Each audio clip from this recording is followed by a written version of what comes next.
Sur ce marché de Dantokpa, les mauvaises odeurs ne semblent pas décourager la cliente.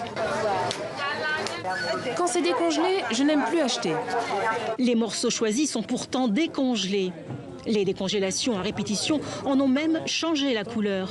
C'est le soleil qui leur donne cette couleur. Ici, rien ne se perd. La commerçante les vendra à moitié prix.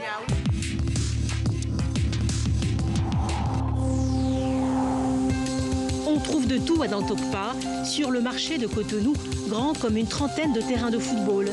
Ici, nous sommes dans la zone de vente du poulet local, appelé bicyclette, qui n'attire plus autant de clients qu'autrefois. Ce poulet est meilleur que le congelé, car tu l'achètes vivant et on le découpe. Tu récupères le gésier, le foie, la tête, le cou, avec tout le reste. Le congelé, nous ne savons pas d'où il vient. On amène ça avec de la glace et on vient vendre ici.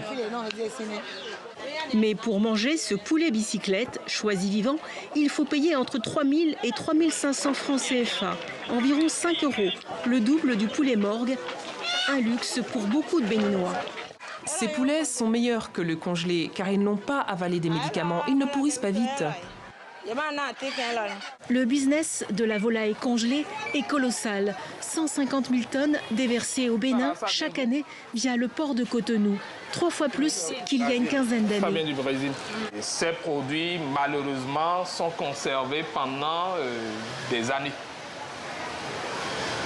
Ils sont obligés d'inoculer des substances qui conservent le plus longtemps possible. Nous sommes tous en danger de mort permanent parce que ça va se retrouver dans une sauce au bord de la voie ou dans une gargote ou même dans des restaurants où nous allons consommer sans savoir que c'est des produits qui ont été décongelés, qui ont subi la rupture de la chaîne de froid plusieurs fois.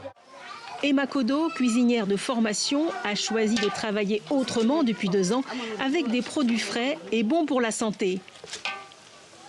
On ne fait pas pocher les poulets dans l'huile. On fait braiser. Puisque là, on a le goût qui convient. Un bon goût sur la langue. C'est pour ça que nous braisons. Et c'est les poulets locaux que nous préparons. La congélation, aujourd'hui, c'est un peu difficile. Nous avons plein de maladies. Et beaucoup de gens disent que c'est dû aux produits congelés. Bon, mal conservés, puisqu'on ne peut pas dire que les produits congelés nous rendent malades. Non, ça nous aide plutôt à bien et vite faire. Mais c'est à cause de la conservation.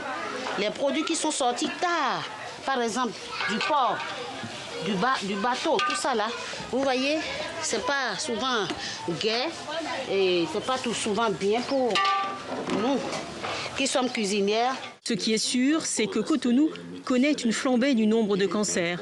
Pour ce médecin du CNHU, le plus grand hôpital de la ville, les cancers font des ravages. 8 fois plus qu'il y a 25 ans, selon les statistiques de l'hôpital public. Le médecin pointe du doigt les produits congelés. Chez nous, quand la viande arrive, les gens achètent, ils vont mettre ça dans leur frigo. Et de temps en temps, nous avons des problèmes de coupure, de délestage. Et tout cela contribue à la dénaturation des protéines. Une protéine dénaturée est cancérigène, surtout pour des gens qui ont des susceptibilités familiales ou parentales, pour ainsi dire. Ça vient renforcer et accélérer le processus de cancérisation. Comment le consommateur peut-il s'assurer que ce qu'il achète est bon pour sa santé? En théorie, tous les produits alimentaires importés passent au crible de l'Agence béninoise de sécurité sanitaire des aliments, la BSSA, avant leur commercialisation.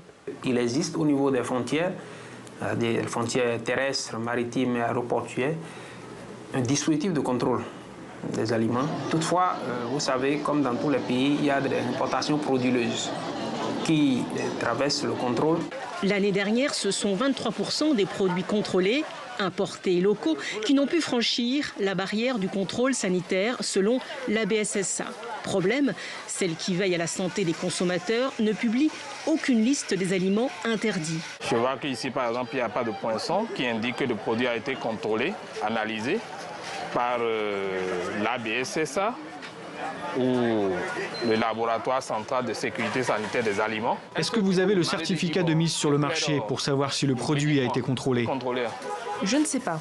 Mais toi,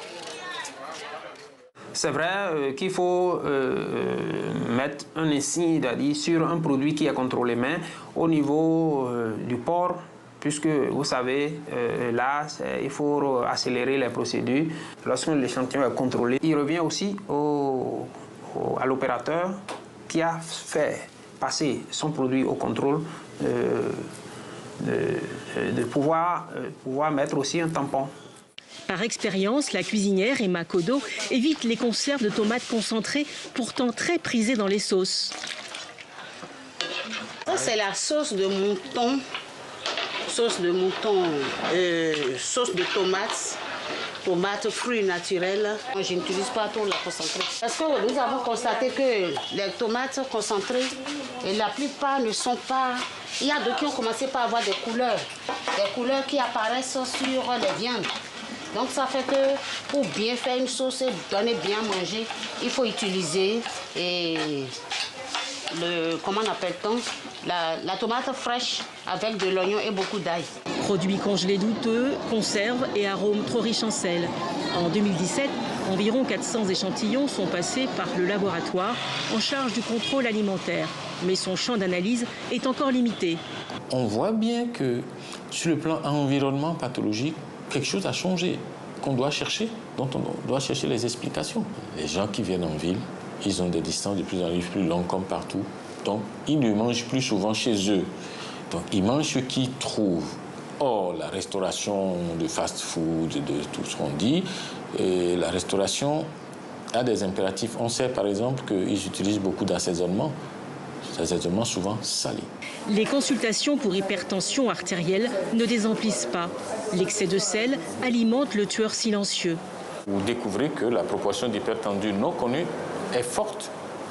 Et évidemment, comme ils ne se connaissent pas hypertendus, ils continuent à consommer beaucoup de sel, ils ne sont pas traités. C'est ça qui explique qu'il y ait beaucoup de complications dans nos hospitalisations. Une enquête réalisée il y a 3 ans par le ministère de la Santé révèle des chiffres alarmants. 98% de la population adulte risque de contracter une maladie liée à une mauvaise alimentation. Même si les services de santé multiplient les campagnes de sensibilisation, le message a du mal à passer. Dans un pays où 93% de la population ne mange pas de fruits et où l'on mange 2 fois plus de sel que ce que recommande l'OMS, les habitudes ont la peau dure.